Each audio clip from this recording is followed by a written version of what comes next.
الشيطان الرجيم رحيم الحمد لله رب العالمين ثم الصلاة والسلام على المبعوث رحمة للعالمين محمد بن عبد الله وعلى آله وأصحابه ومن تبعهم بإحسان إلى يوم الدين أما بعد السلام عليكم ورحمة الله وبركاته. السلام عليكم ورحمة الله وبركاته. السلام عليكم ورحمة الله وبركاته. Voilà, c'est joni. Mashallah. Haray inshallah musidɓe julɓe tedduɓe kala ka wonɗon men darirde fewno ɗo ni ka pas meɗen lawol kisal haray ni hiɗen hande ko dimanche 22 mois de décembre 2024 hiɗen e nder Europe hiɗen e nder Belgique hiɗen e Bruxelles capitale Union européenne hiɗen ka juulirde meɗen laaken masjidu ibadur rahman juulirde nde anduɗon nden nde contribuant ɗon nden mbuuɗi ha wawɗen sodude ka ardi nde juulirde ɗe mawɓe meɗen tedduɓe meɗen yangiɓe fi mayre tampi fi mayre ƴetti ko wari kon fop dari fi mayre fi ye wawde hendade ɗum ko Alaji Ahmad Tidiane Diallo hafizahullah. Haray hande hiɗen ɗo ka duɗal meɗen fayɓe ɓe laaken ɗo hande inchallahu hiɗen waɗande ɓe bayana fi fermugol ngol fowto yontere ma jonte ɗiɗi.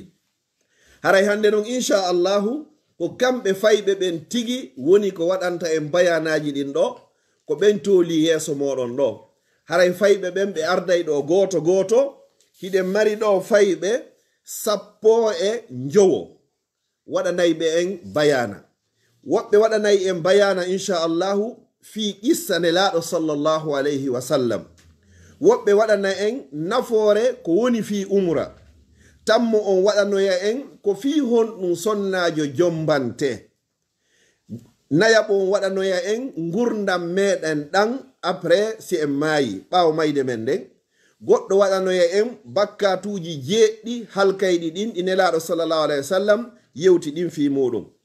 Goɗɗo waɗanoya en ko yowodiri kon e fi korka ko ɗum woni horugol. Goɗɗo e maɓɓe jeɗɗaɓo on waɗanoya en nafoore ko woni e jangugol alqur'an. Jeetataɓo on waɗano en nafoore ko woni e juulugol julde jama. Jeenayaɓo on waɗanoya en boneji kambaji ko woni kon e fi go'o gorko aro yeyɗo ka lannugol aduna on wiyeteɗo masihi dajjal. Sappaɓo on waɗanoyayi en ko yowodiri kadi fi horugol ngol no mari dambuɗe buy goto petto wata yewde fi muɗum. Sappo e go'aɓo on o waɗanoyayi en nafoore ko woni e jangugol suratul mulk ko ɗum woni tabarakallazi biyadihi l mulk. Sappo e ɗiɗaɓo on waɗanayi ko wiyete al ibtila jarrabuyeji épreuve ji ko Allah jarriborta neɗɗo ko ɗum goɗɗo go waɗanoyta en. Sappo e tataɓo on o waɗanoyayi en fi dambuɗe aljanna ɗen. Iɗen andi aljanna on no mari dambuɗe buy joni noon ko dambuɗe jeetati o yewtoyayi en fi muɗum. Haray sappo e nayaɓo on o waɗanoyayi en ko fi honɗum horanten limaza nasum. Sakkitoro on inchallahu ma aɗo sakkitoro on o waɗanoyayi en ko fi honɗum janganten alqur'an. Haray ko min wonoyta sappo e jeegaɓo on inchallahu min kadi mi waɗanoyayi e résumé ɗi bayanaji maɓɓe ɗe o fof inchallah. Jon noon ko woni e fuɗɗanade en ɗo bi isnillahi ta'ala ko suka meɗen paykum meɗen wiyeteɗo on Ibrahima Bari falyatafaddal mashkuran ko saɗi makko ko tooli katabal ɗo.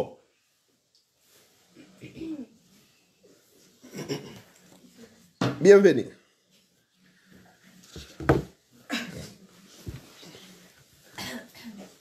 Awa haray hiɗen jonnita konngol ngol inchallahu Ibrahima Bari o yewta en ɗo seeɗa fi qissaji ko yowdiri fi nelaaɗo sallallahu alayhi wa sallam.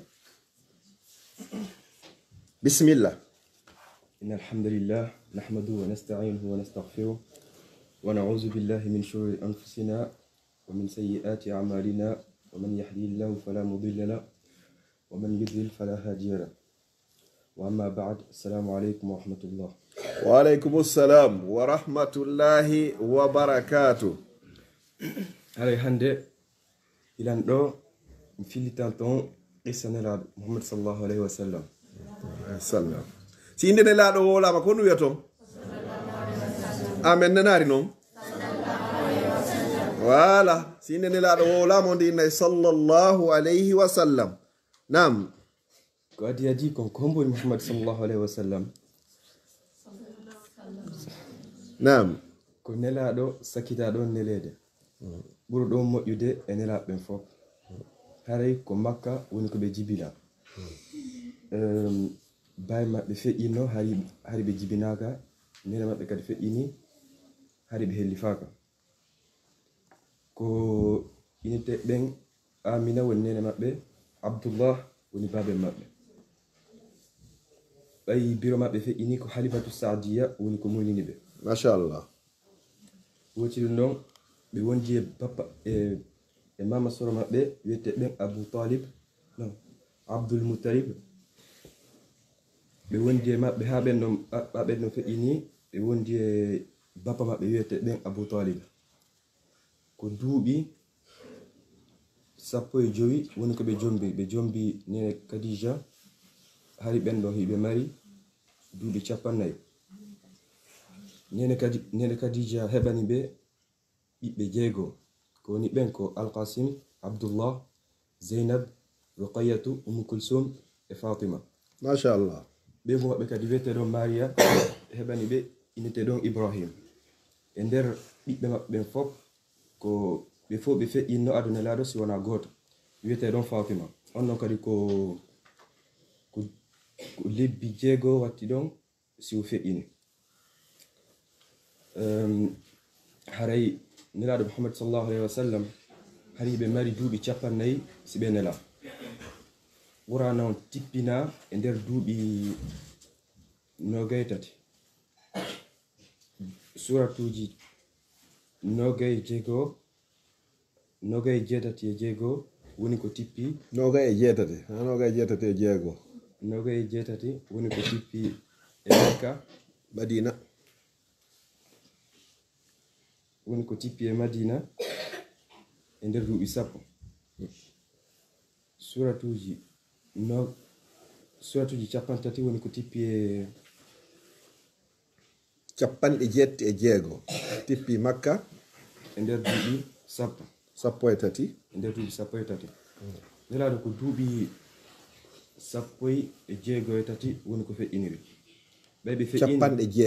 63 woni ko ɓe feƴƴiniri ɓe ɓe feƴƴini ko yimɓe lontiɓe ɓe ɓen ko aboubacre siddiq oumar bonil khattab ousmane bon ali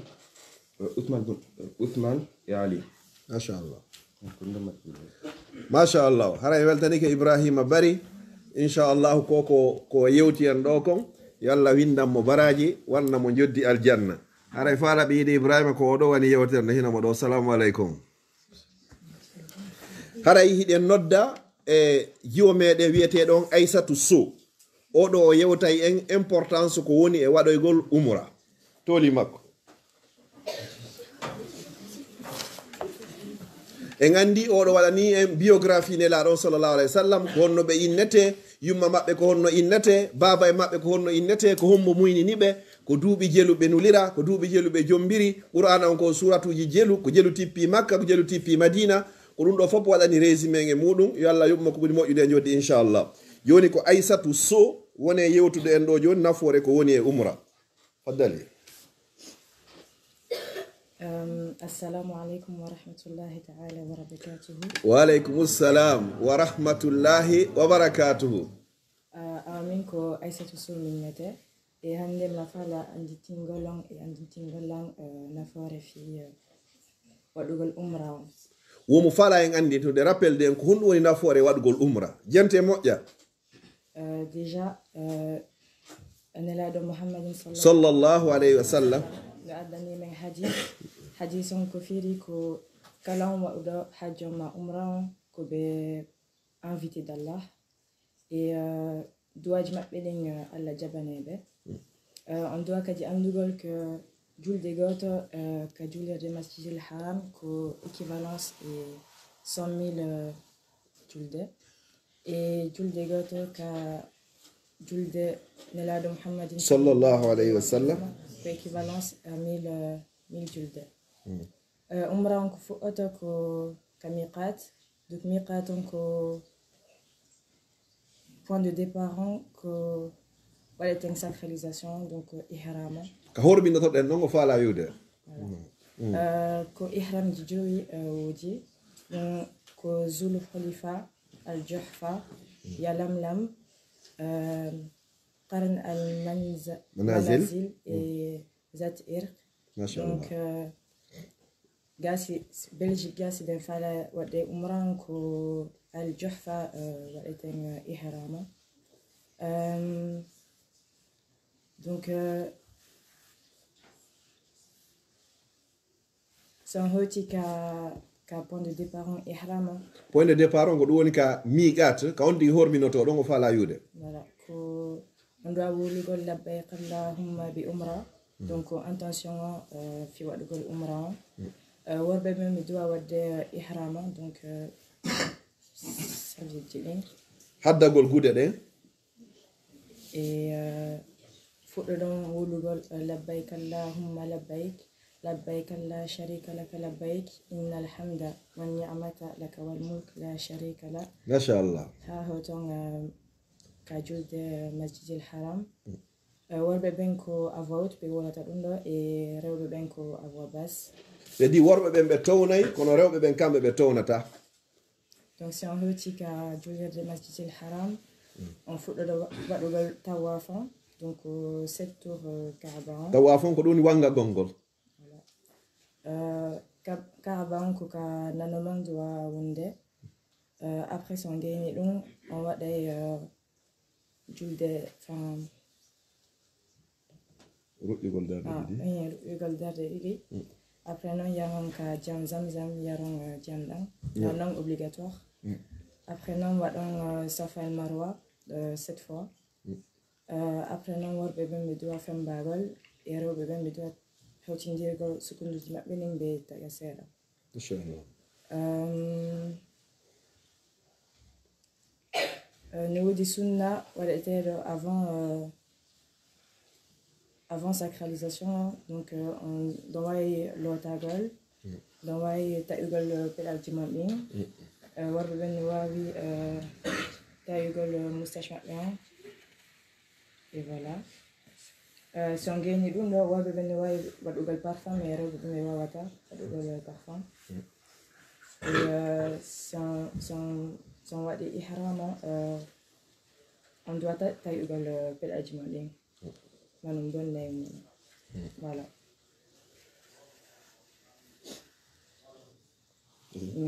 machallah e weltaniki haray ko ɗo wiyete Aissatou Sow inchallah. Assalamu aleykum wa rahmatullahi wa barakatuh.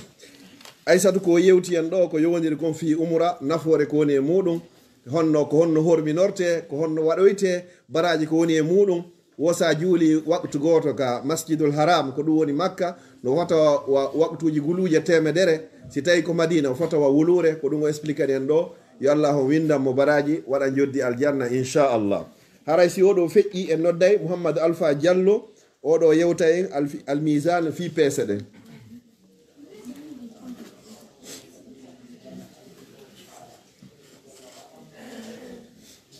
Assalamu alaikum wa rahmatullahi wa barakatuh. Wa alaikum assalam wa rahmatullahi wa barakatuh. Hande ko mi yewtanta on ko fi pese ɗen ka Allah. Nyande go aray kala kara gorko sembuɗo fayɗo hara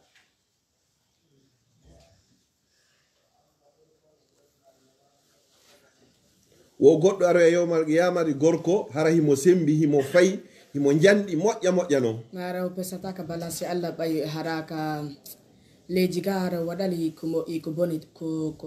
boni tun waɗata o yata beere ma o fima o julata e ler ma hara o pesata ka balance Allah. Par contre goɗɗo no wayi ara harimo fayi hara o semba mais hara o pesi plus que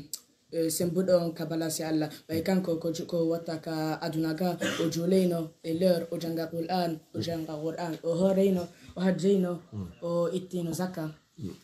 e hara kanko wara o pese plus ka balance Allah e dalila ngon ko hadis do mi yata عن أبي هريرة إتما أبا هريرة رضي الله عنه مدلوني مكة أن رسول الله صلى الله عليه وسلم قال مدما نلاد اللهم بمجمع سني مود بماكي إنه كوني لا يأتي الرجل غرق أريي العظيم سنبرو السمين فيرو يوم القيامة نيالا درجال لا يزن عند الله هراو بيسختاك بالانسي الله جناها بعودة يرو أمبر جبتا وول سنسوليوي وقال نلاد اللهم ماكي اقرأوا جنگ نكوك الله وتورون دالي فلا نقيم لهم مني من نيتاب دنكو هفر ببه يوم القيامة نيالا درجال وزنان بيسن كمي فلا ويونغولون دو ko ɓuri teddude e mon ka Allah ko ɓuri teddude e mon ka Allah ko ɓurɗo kulol ka Allah machallah aray weltaniki haray ko oɗo wiyete Mouhamadou Alpha Diallo ko oɗo yewti en ɗum ɗo inchallah aray jasakallahu hayra yo Allah yoɓe ko ɓuri moƴƴide e joddi ko yewti en ɗo ko makone laaɗo sallallahu alih wa sallam wo goɗɗo ara yewmal qiyama hara himo janɗi ko yiyeten kon himo fayi kadi sa yimo himo doyigo hara mo ɓuuri hay Mike Tyson kono so peesoyama ka Allah tawata hay hunde o mara valeur ton ka Allah fi honɗum o horano o juulano o jakkano o waɗano hay hunde ko moƴƴi ka aduna ga joni noon so yiyeye goɗɗo hara hikkum fanɗi o mara coñci labaɗi o labaka dambe moƴƴa hay hunde ala kono ko gurnam makko ɗan fof koko moƴƴi tun o waɗayno hara on ɗon no mari valeur ka Allah ɓuuri o janɗuɗoɗa na janɗugol ngol konti ko ɓuri moƴƴude e meɗen fof wo ka Allah ko hombo ko ɓurɗo wo kulol Allah yo Allah hokki en kulol Allah haray ko woni hikkade ɗo ko jiwa meɗen maketeɗon Aissatou Ly haray oɗo o yewtay en ɗo gurdan ɗan après la mort se mayi kadi ko honno gurdan ɗan wonirta inchallah ko kanko woni arde yewta en ɗo inchallah falyatafaddali mashkura.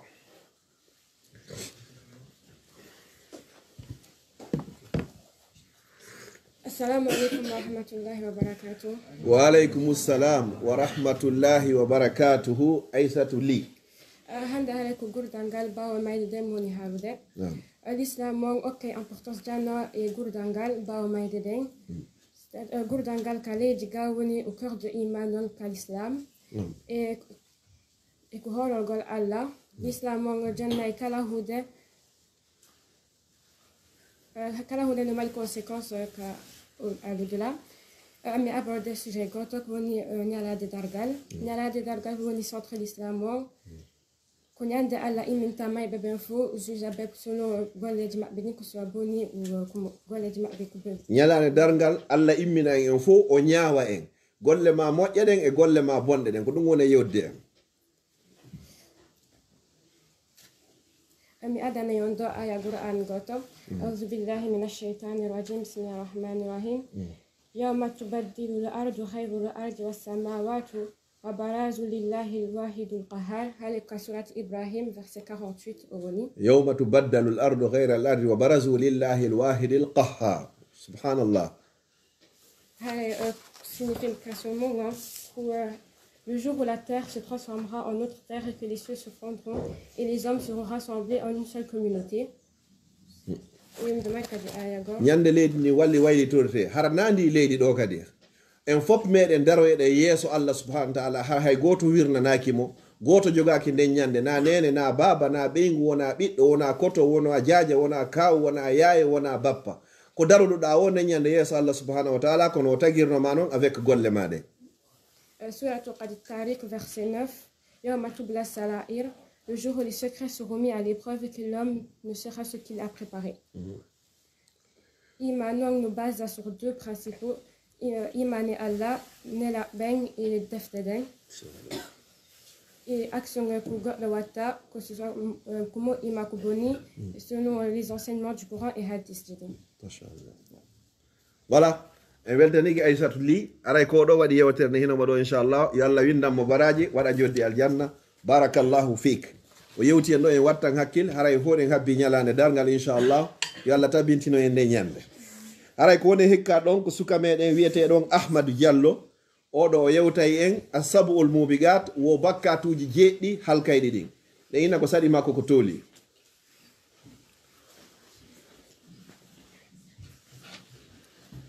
machallah oɗo weltana ɗon jenti ɗen famodirde kadi ça passe vite kadi. Nam. Assalamu alaikum wa rahmatullahi wa barakatuh. Wa alaikum assalam wa rahmatullahi wa barakatuh. Hare min ko mi wondata on hande ko bakkatuji jeɗɗin halkeji ɗin. Machallah. Ara non ɗum ko shirku billahi ko shirkangol Allah ma kafidugol e goɗɗo. Wala ko woni shirko ko kafidugol Allah e goɗɗum. Ko kanko tun ko gaynayno ko gaynay fof kadi ƴetta goɗɗum bakkidamo ɗon ko ɗum ɗo woni welatamo wo ko on woni bakkatu arano on e halkayɗi ɗin. Ɗiɗaɓon on ko bileyagal ko woni bileyagal ko sorceji ɗin voyamɓe ɓen majinoire ɗum ɗo fof yogol e holagol ɗum. Tataɓon ɗum ko wargol wonki wargol goɗɗo hara nagonga piiji tati ko goɗɗo warirte ko si o yalti l'islam o toñi ɓeygu makko ma muji makko ma o wari goɗɗo kanko kadi hara o mara raison. Nayaɓon ɗum ko ñamgol riba ko woni riba ko intérêt ji ɗin ko par exemple hara landade goɗɗo yo newlo lam buuɗi hara o innoya to mam remboursatamo hara ko buuɗi ɗum ɓeydoto seeɗa. Voilà 50 euro ina bon sa jonto yana ko 55 euro ma 60 euro intérêt o. Wa aklu mali yatimi ko ñamugol jawji al yatima ñamugol buuni maɓɓe ɗin. Wata walli yawma zahfi kono woni al yatima. Al yatima ko aden babe mum maye ko aji o helli fade. Wata walli yawma zahfi ñulugol dowgol ñande hare ko ñande gere hara kon sappo hara hefreɓe ɓen kamɓe kalmen ko ɓe sappo e wara on fo ha lutta onon dogon hara on yahali combatugol ɓe ha ɗumnuɗo kalmen ko bakkatu halkeyɗo. Jadi gere on wula tun dara tawa maya joni ɗimmo ma buy warama tun hawtita doga wonno kay ko bakkatu halkayɗo kadi ko ɗum woni attawalli yawma zahaf. E dernier jon ko woni ko toñugol rewɓe jombaɓe ma gorko hara ko moƴƴi o gollata. Dalil e mum ko woni ɗum anabi hurairata ittama aba huraira radiallahu anhu yurmina dalle o ñamako anna rasulallahi wonde ma nelaɗo allah sallallahu alayhi wa sallam on juulare nelaɗo omo jami sahihun nam qala ɓe maki ijtanibu woɗɗite assabu almuwabiqatu jeɗɗin halkeyɗi ɗin qalu sahabaɓe wi'i ya rasulallah ko ayo nelaɗo allah wama hunna ko on ɗi woni ɗin qala nelaɗo allah o maki ashirku billahi ko shirkankon allah wa sihu e bileyagal wa qatlu nafsi allati e tugol wonki allati gen harama allahu de allah on harmini illa bil haqqi si wona sabu gonga wa aklu riba e ñamgol riba wa aklu mali yatim ñamgol jawdi al yatim maɓɓen wa tawalli yawma zahfi e dogugol ñande hare wa qasful muhsanati e toñugol rewɓe jombaɓe almuminati gonɗinɓe alkhafilati ɓe gollata ko boni muttafaqun alayhi hadisan ko fattaɗo e muɗum hare kon no tummi mari. Machallah e weltanike Ahmad Diallo ko ɗo wiyete Ahmad Diallo waɗanno nde yewtere jeɗɗi halkayɗi ɗin yo Allah yoɓmo ko ɓuri moƴƴude e joddi ɓeydana en siga maɓɓe inchallah. Hara en weltanike adiɓe feƴƴude ɓe fof Ibrahima Bari e Aissatou Sow e Alpha Diallo e Aissatou Ly haray ko Ahmad ko ɗo woni ko dari ɗen haray Fatoumata Diaraye Bari oɗo haray himo nawni inchallah yo Allah dikkimmo ko woni hikkade ɗo ko Mouhamadou Ali Diallo tooli makko haray hino ɗo grand garçon o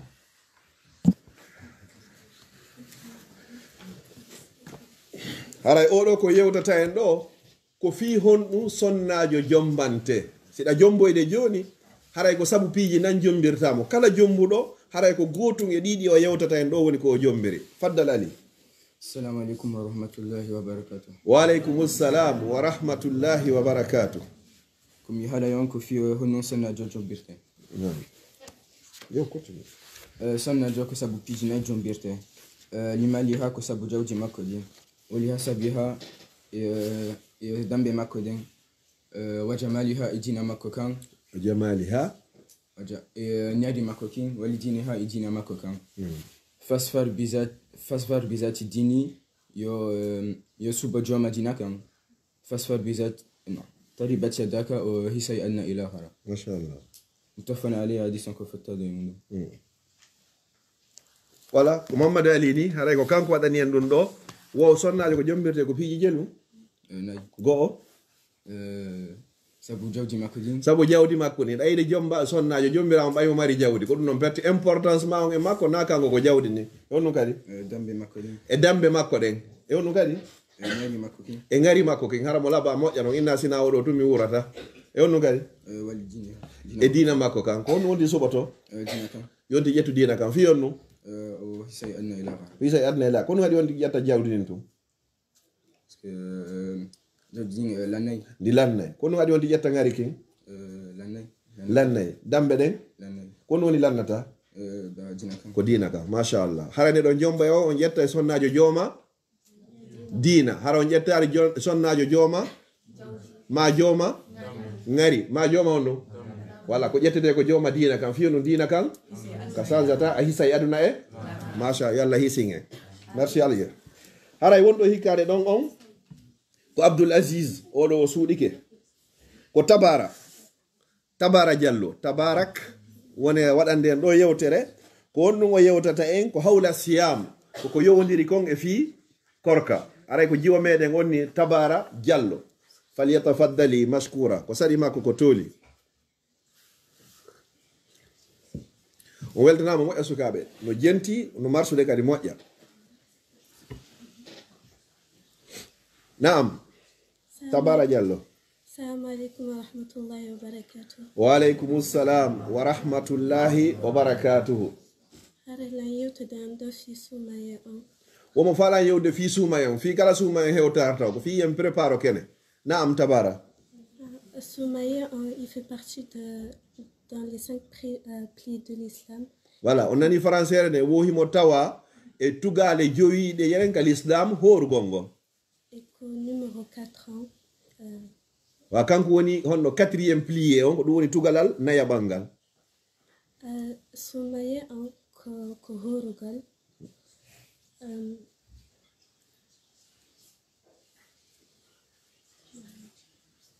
Naam. O Soumaya on ko en horu, ko woni Soumaya korka. Ka horo de subaka haka futuro. O jumande maka fajiri on feeri haka ka futuro hatuma nangi ngem muti. Nakoya nyamu sudada parce que Allah ne sutima. Wala hara ene yetta jallobe na woni yaw suudo nyama yaka kiisi nyama ton hara Allah no sutima ton hay stay ko an tu sel ka der kiisi ba ka der chambre ma na nyam to jakka sokola sna ngara ya hora ba Allah no rentuma.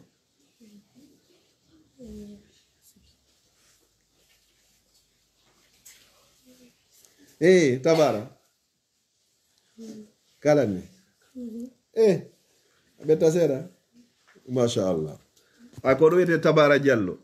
ko do wadani ndo fi korka ka yo Allah tawni suuma yo inshallah wo hare suuma ye on no tawa e tugali l'islam den jowi ko kangal woni tugalal naya bangal wo horgol ngol non ko jogande makka fajiri on feeri haka nange ngem mutoyi haray enen sukaɓe fayɓe ɓen yette jallo ɓen hara nayen suuɗo ñaamen fi honno ɓay haray Allah no suti en ko wonnen horande kadi ko fiyen heɓe kulol Allah shukra wa barakallahu fik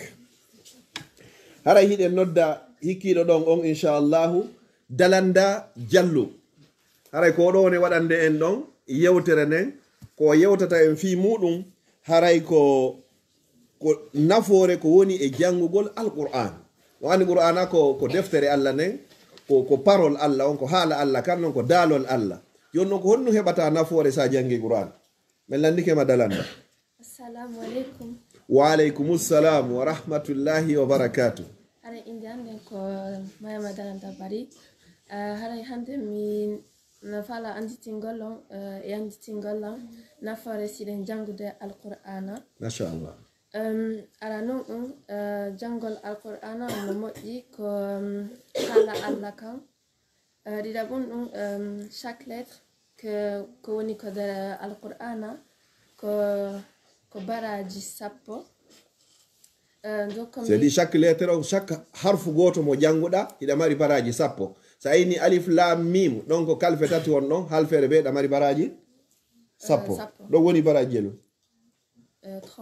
30 ko noyete pula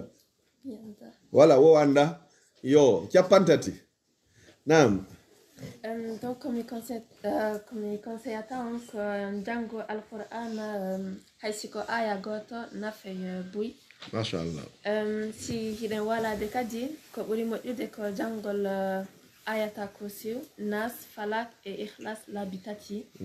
Jangol Al-Qur'an, c'est une source d'orientation et de réconfort. Mashallah. Allez, assalamu alaikum. Wa alaikum assalam tullah. Alay ko jiwo men do wiyeteɗo Dalanda Diallo ko ɗo yewtiren ɗo yalla winnanmo baraji. Shukran. Haray ko woni e hikkade ɗon après Dalanda ko Aisha Diallo oɗo o suuɗike. Misbahu oɗo kadi o suuɗike. Hasanatu Bari oɗo kadi o suuɗike. Joni ko Fatoumata Diallo. Fatoumata Diallo yewta yen ɗo nafoore ko woni e juulugol julde jama. Julde jemma, mashallah. Julde jemma, salatul layl. Ma wiyen qiyamul layl. Ko non nafoore goɗɗo immotoɗo juula jemma. Assalamu alaikum wa rahmatullahi wa barakatuh. Wa alaikum assalam wa rahmatullahi wa barakatuh.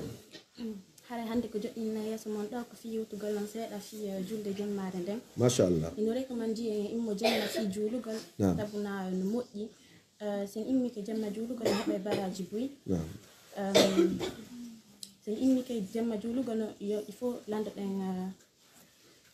toragol Allah yo yaafo en.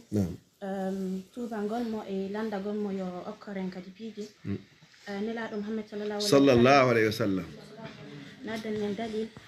wi joni meɗen cippoto kala jemma o tatabal sakki karal o wiya ko hombo noddatalam mi jaabinanamo ko hombo toratalam mi okkoramo e ko hombo tubata ko an mi yaafomo. Machallah. No wiya kadi ko no mari e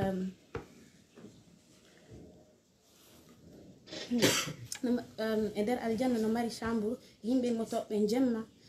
ɓe naata e nder on chambre ɗon. C'est-à-dire ka aljanna no wodi toon dammugal gotal naatiroyta ɗon sina wo juulaynoɓe jemma ɓe. Machallah. No wiya kadi sen anni ko immagol jemma fi juulugol en immaki par exemple en heɓali en immaki rewe men on sonari eɓen heɓe quand même baraji saabu en anni ke immagol juulugol ngol jemma. Machallah. Shukran, mashallah. Hare ko ɗo wiyete Fatoumata Diallo kanko waɗani en ɗo nafoore juulugol jemma ngo. Yo kono noon hiɗa julde jemma? Ah, mashallah. Yalla windu baraji. Joni haray ko woni hikkade ɗon ko jiwo meɗen wiyeteɗon Adama Diallo. Haray oɗo ko yewtata en ko fi Masihu Dajjali. O gorko bonɗo mo Allah itti fiira e muɗum barki e muɗum. Haray ko oɗo aroyay ɗo on ka fendi monde majjinoya yimɓe ɓen wiyeteɗon Masihu Dajjal ko on o yewtata en fi muɗum. Naam. Assalamu alaikum wa rahmatullahi wa barakatuh. Wa alaikum assalam wa rahmatullahi wa barakatuh. Alaikum min Adama ko joɗɗinlan ɗo hande ko fi yewtugol on andidigol on ko hombo woni Masihu Dajjal. E ko fi no warata ka leydi men ɗo. Masihu Dajjal ko neɗɗo arayo ka leydi men e ñalade dargal fi trompugol yimɓe ɓen o yetta yimɓe ɓen ko kanko woni Allah ko kanko o inna yimɓe ɓen ko imminay yimɓe ɓen o imminay mayuɓe ɓen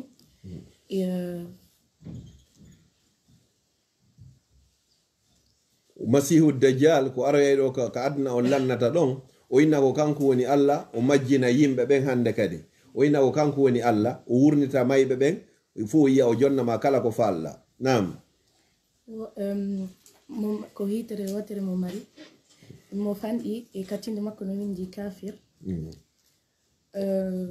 No tawa e sinji ɗi nde mo aroya ko yitere wotere o jogi haray no windi kay katinde makko ɗo kafirun c'est dit ko kefero haray julɓe ɓen fof yiyoyay ɗum ɗon ko hefere ɓen tuni yiyoyta ɗum ɗon. Himɓe inuɓe ɓen ɓe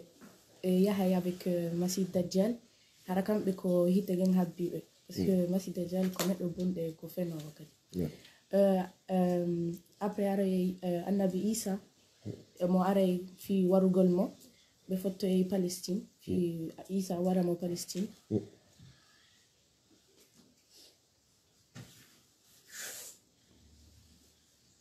C'est-à-dire so aroy joni annabi Isa ɗen andi o mayari nini himo ka kammu annabi Isa tippoyto noon hara Masihu Dajjal tippike après noon ɓe annabi isa formoya troupe makko on ko ɗum woni kodu makko ngun ɓe fottoya honno Palestine haray ko ɗon masi honno annabi isa alayhi salam waroyta masihu dajjal kanko isa kan noon so maaya après ɗum noon si dargal ngal daroyo. Allah kadi no wi si a jangi surat kahf dilin ko fuɗɗi ko mo protégete masihu dajjal. Aray les 10 premiers versets ayaji sappo arade ɗen ga suratul kahf sa duumi ke janngugol ɗe chaque fois Allah dandete bone hombo masihu dajjal machallah ko ɗum ɗo a weltanama mi holla ko on hombo haray ko ɗo wiyete Adama Diallo inchallah. haray si ɗum ɗon feƴƴi haray ko aranta en ɗo yewtugol en ɗo ɓapre masihu dajjal on si Adama feƴƴi ɗo Abdourahman oɗo o suuɗike Aissatu Desso Abdourahman tolima ɗo hari ɓe muti kono ɓe suppitike kadi o weltanama no deeƴi moƴƴa moƴƴa noon inchallah ɗon jentade kadi no tañƴini kadi haray no famade kadi moƴƴa noon. Abdourahmane Diallo o yewta en ɗo fi voilà fi salligi on o andi salligi on ko on ɗo woni code on ɗuma onno code on ko si tawi code on moƴƴi si watta noon numéro téléphone on joni noon si ɗon ɗon moƴƴari haray moƴƴari joni noon ko Abdourahmane mo yeytade fi salligi nafoore ko woni e salligi nam كل بنا تسلي السلام عليكم ورحمة الله وبركاته. وعليكم السلام ورحمة الله وبركاته. عندي مالي هور يسليكي كل بنا تسليكي كو سي أيه كهورجا ما دون سي أفيتي. ما دون سي. وشون دي أيه كهورجا هراي سليكي يوم بوني شون دي إتي هندو كاري وادي بو هراي سليكي يوم كاري بوني كا ما شاء الله هو دون عندي دون ما دون سي أتوتي. o sondi tuuti kadi haray salligi on boni ka korka kam boni salligi on boni a waɗen korka ka nam ma ɗum si a ɗanike ma hara ɗanike ko na soƴƴagol hara ɗanike ɗon ɗanagol kadi moƴƴa hara na soƴƴagol wondi ɗano hawɗa ho ha o hira so ronfli tun ɗon haray salligi on boni mais so soƴƴini tun ko waɗi ni bokkuni ɗum ɗon haray salligi on bonari nam ma ɗum sa fuɗɗike barmugol salligi ma on boni isa barmi kaji ka honduko salligi ma on boni ko hondutuma salligotta ɗen ko si a fuɗɗike fi julugol ma ɗum a yettude fi jangugol alqur'ana on ko woni bien fait fi ɗuma fi salligi on ko woni nafoore joni fi salligi on par exemple joni si a salligike a waɗi jendan ka hoorema kala ka dar kala ka yurnoɗa ka ndigite maɗen Allah ittante bakkatuji ɗin e kala ka waɗuna kandi juuɗe maɗen Allah ittante bakkatuji ɗin ka waɗuna kandi juuɗe maɗen e sa waɗi jiyankaji ka hoore ka waɗuma kala kanno waɗuɗa kandi ka waɗe maɗen Allah ittante bakkatu si a di sa loti tere ɗen on di soɗike bakkatuji ɗi ndi laaɓi so on ti waɗi ka hunduko ko wolɗa ko harana ko moƴƴi haray Allah yaafike ma sa waɗi ka kinal ko lunniɗa kon ɗon harana ko hanuno laaɓi sa surmi yeeso gon kala ko darnoɗa kadi Allah yaafike ma bakkatuji ɗin sa looti koyɗe ɗen kadi kala ka yahunoɗa ka duwano ka yawde wo haray bakkatuji ma ɗin ɗon ɗi montama gasi a weltanama yo Allah montan en bakkatuji men hara ko ɓeɗo wiyete modi Abdourahmane kamɓe waɗani en ɗo fi salligi on inchallah haray ko woni e hikkade ɗon après Abdourahmane ko Aissatu Desso oɗo ko yewtata en ko yowdiri kon fi korka fi suumaye on seeɗa haray ko kanko ni inchallah e innamo ko saɗi makko ko tooli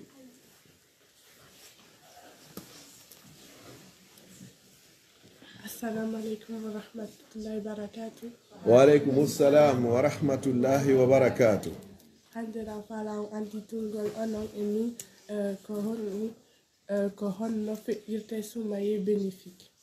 ko honno won annitina en ko honno feƴƴinirten suumaye hara ko wonduɗo e nafoore nafay ɗo hen sen hoori machallah hara heɓay beaucoup de baraji bus ande wolay ɗo néerlandais français fo ɗo beaucoup de baraji nam horugol avec foi fi Allah hara habbi récompense ensuite accordugol une grande importance fi deftere de Coran ensuite prier Julugol pendant la nuit. Ensuite, Julugol pendant la nuit du destin, Laylatul Qadr. Ensuite, le Sahori, Kalahoro, dans mon mari invocation qui lui sera exaucée. Voilà, kala neɗɗo simo hoori mo mari du'a so tori ke on non ton Allah jaabinanaymo na wo haray o haaɗi wano ɗo fo alaka jotinande haray ko ɗo wiyete Aissatou Sow kanko waɗani en ɗo fi korka kan machallah weltanama yo Allah windu baraji haray ko woni hikkade ɗon ko Asma voilà oɗo suuɗike haray ɗe hikka ɗon Alpha Oumar Sow ɓeɗo kadi ɓe suuɗike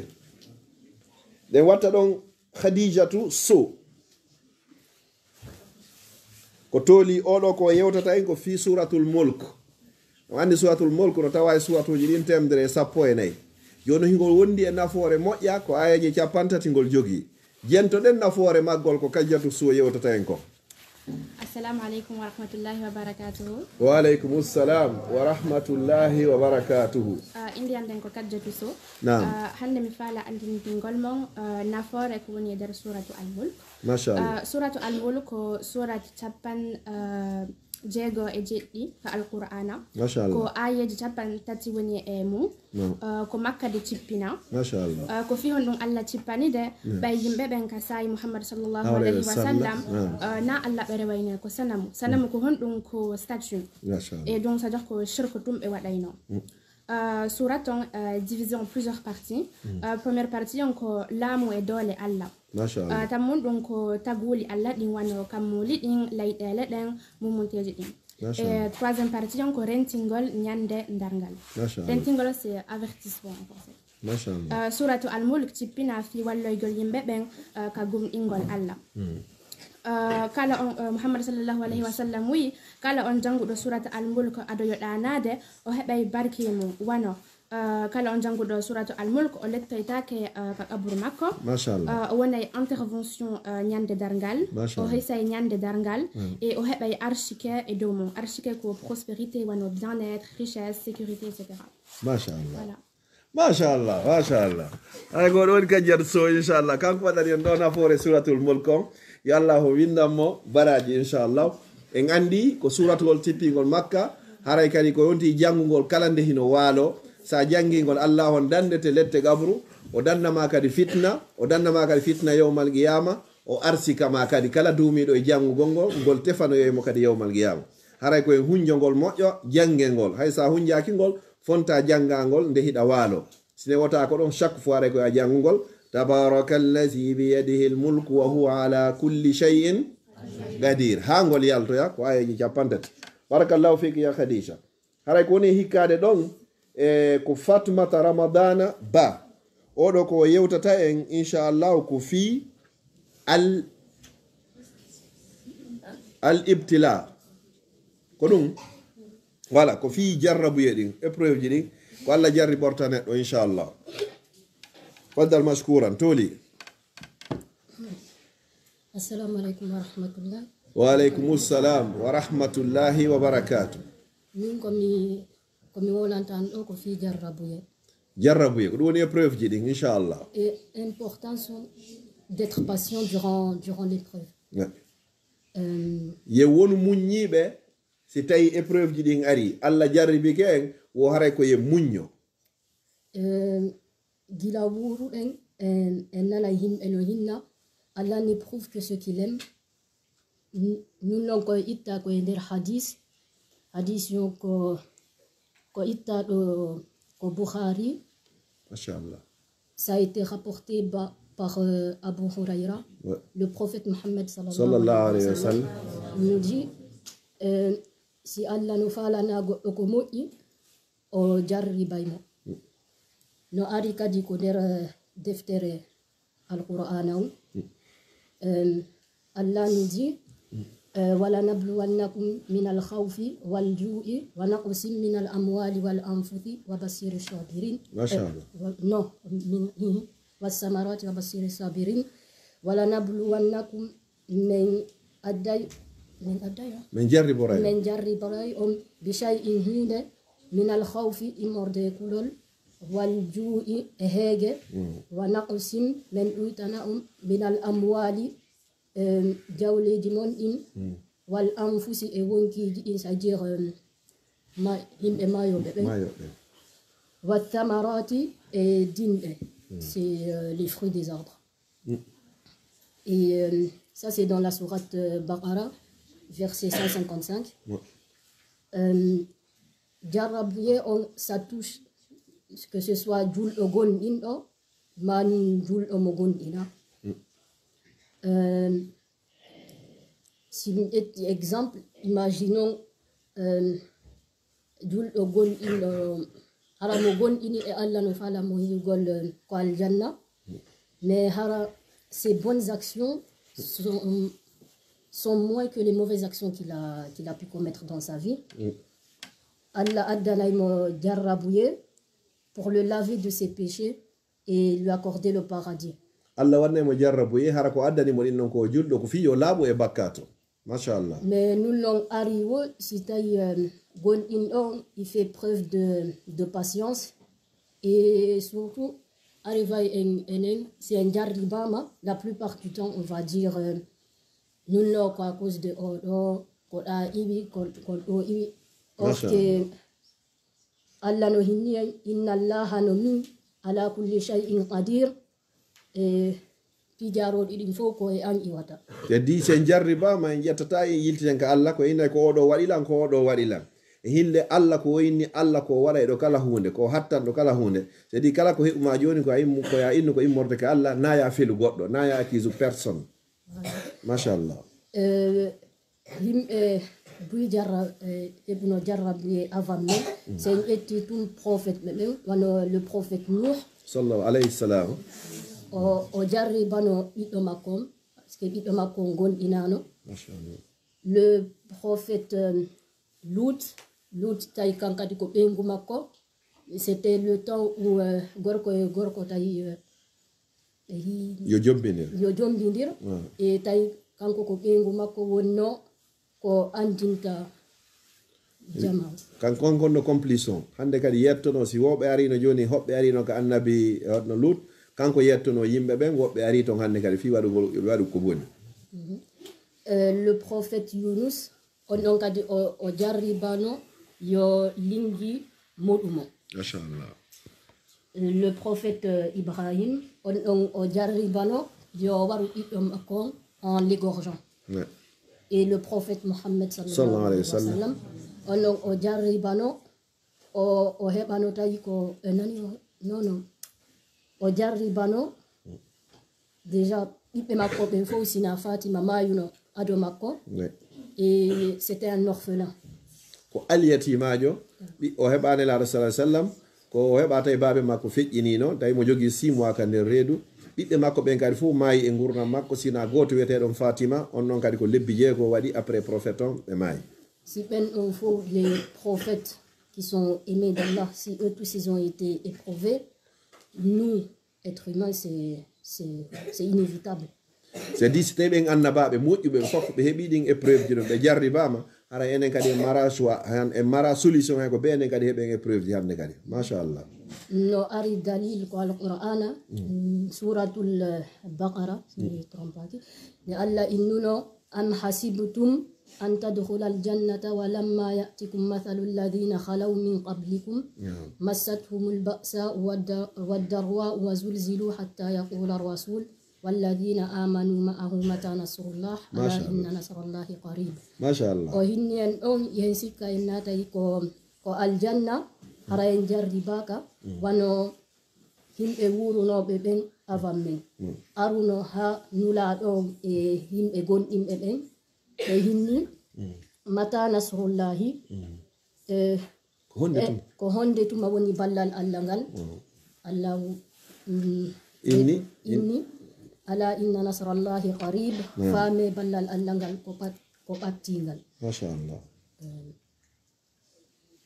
no yewawe kadi jarribede pour renforcer notre foi c'est notre iman jadi en jarribore kadi hara ko fi Allah ndargo e beydugol gomɗinal mangal Mais jarrabuye nangu do goɗɗo, ce n'est jamais un truc qu'il ne peut pas supporter. Kala ko ari goɗɗo haray no wawi heƴugol e makko na o sikkude joni haray no ɓurimo Allah watta e meɗen sina ko andi kon ko incapable supportugol rondagol ɗum ɗon kadi mo waddani en dalil ko alqur'ana suratul baqara ko hinne la yukallafu llahu nafsan la yukallifu llahu nafsan illa wus'aha laha ma kasabat wa alayha ma iktasabat. Mashallah. Allah n'impose à aucune âme une charge supérieure à sa capacité. Allah fawata wonki wo si wona yeru taga maki ko ki hunnanta ko. Elle sera récompensée du bien qu'elle aura fait et punie du mal qu'elle aura fait. Mashallah. Donc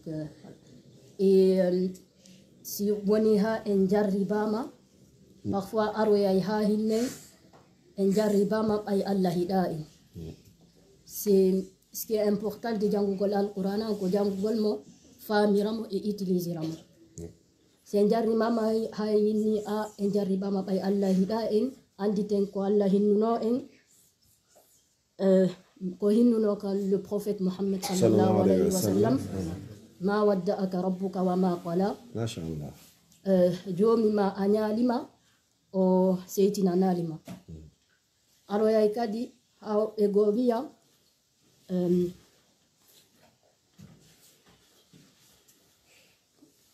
mi ronki mi wawata hande kadi si Portugal non c'est fatigant. fa innamal usri yusra innamal usri yusra. À côté de la difficulté il y a une facilité. Donc no wondi e sattede ne newende no wondi e sattede newende goɗɗo ko ɓitti yo antun si satti après ñande goo hoyay. Machallah. Si ari ha o innoyi Allah je souffre yo anditu ko hinnaɗon ya ayyuhallazina amanu konon yo ɓe gonɗinɓe ista'inu wallitore bisabri muñal wassalate juldene inna allaha no Allah ma sabirina ko kanko woni e ɓe muññiɓe kanko wondi e maɓɓe. Machallah. Ko hinnata kon mi wawata dépassugol on ɗon épreuve yo anditu la yukallifullahu nafsan illa wus'aha. Kala sattede arde ma ko ya andu Allah hino wondi e ma ta ayno ɗum ɗo feƴƴata ya andu Allah hino wondi e ma Allah fawatama kay sina yerutaga ma on kadi. So aroyi ha hinnugol nunno ko impossible voilà yo anditoy ko Allah hinni kon wallahu ala kulli shay'in qadir. Rien n'est impossible. Voilà. Si yehi hayni ɗum ɗo gasata few ɗum ɗo na ko marsata few ko ya andi to aya ko Allah wi kon inna allaha no Allah ala kulli shay'in dow kala hunde gadirun ko wawɗo ko hattanno kadi il est capable. So jarribama yo anditu plutôt walladhina iza asabathum musibatun qalu inna lillahi wa inna ilayhi raji'un. Ko yo hinnu inna lillahi inna no menen lillahi ko Allah womme wodani wa inna no menen ilayhi ko faade makko raji'una woni ko men howtoyta rutoto. Mashallah. E yo dumo rabbana la tuhammil alayna ربنا لا تحمل علينا إسرا كما حملته على الذين من قبلنا ربنا ولا تحملنا ما لا طاقة لنا به واعف عنا واغفر لنا وارحمنا ما شاء الله أنت مولانا فانصرنا على القوم الكافرين. ما شاء الله. Et wataw yeggitu ko juldenen et la patience. Ko juulugol ngol e muñal ngal woni solution kala épreuve mo heɓuɗa e sattendeji onti duumo e duwa ɗo Allah wata faw men tawata ko men wawa tagode muɗum. Mashallah, mashallah. Ara ko jiwo men ɗo Fatoumata Ramadan waɗani en nde yewtere ɗo machallah gogo on taw hinde laba taw ɗiɗa ɓunnu kadi o ƴetti tan moƴƴa noon no explique kadi dalilji ɗin kadi fof o addi o yeetike kadi ko ɗum woni solution fof yo Allah windanmo baraji machallah ɗo ko ha ɗo inchallah. Haray ko woni hikkade ɗon ko yewten ɗo joni ko abwabul janna dambude aljanna ɗen wandi oɗo yewti o fi épreuve ji ɗin joni haray jiwo meɗe wiyete ɗon Fatoumata Bari ko kanko yewtata en ɗo fi dambude aljanna ɗen inchallah.